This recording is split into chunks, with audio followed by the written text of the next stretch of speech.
Биометрикалык паспорттарды ишке киргизүү иштери 2016 жылы башталган. Биринчи этапта электрондук чип орнотулган. Ички ID паспорттар даярдалып, алар 2017 жылы бериле баштаган. Андан ары мамлекеттик каттоо кызматы жалпы жарандык паспорттар менен иштөөнү уланткан. 3 жылдын ичинде жаңылары иштелип чыгып, ченемдик укуктук актыларга өзгөртүүлөр киргизилген. Аны менен катар калктын арасында суромжулоолор жүргүзүлүп, алдыңкы дизайнерлер жана эксперттер тартылган. Здесь есть еще такое окошко, да, вот это вот такой тоже один из защитных элементов, где только лазерная гравировка. Концепциянын өзү карама-каршылыктарды жаратпайт. Бул жерде тандоодо, композицияда жана визуалдык мазмунда кандай иштер жасалгандыгын көрө аласыз. Ичкери жайылгандарды карап чыгуу кызыктуу. Айрыкча ар бир барактын корголуу деңгээли. Ультрафиолет нурунун астында беттерде жөнөкөй, көзгө көрүнбөгөн айрым элементтер баса белгиленет.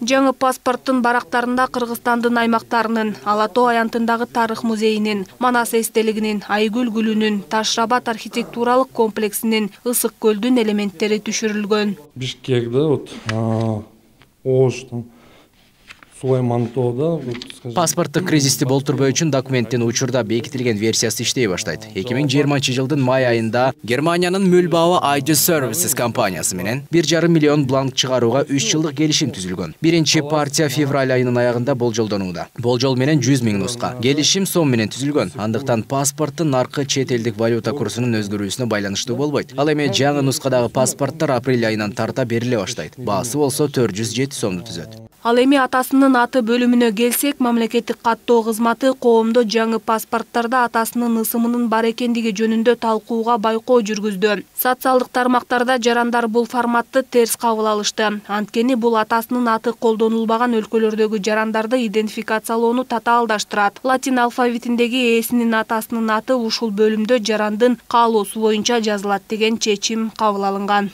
Белгилей кетсек, жаңы паспорт эл аралык жарандык авиация уюмунун стандарттарына шайкеш келет. Ал Кыргызстандын жарандарына дүйнө жүзү боюнча коопсуз жана ыңгайлуу жүрүүнү камсыз кылат. Алина Бактыбекова, Жантай Макенов, Пирамида.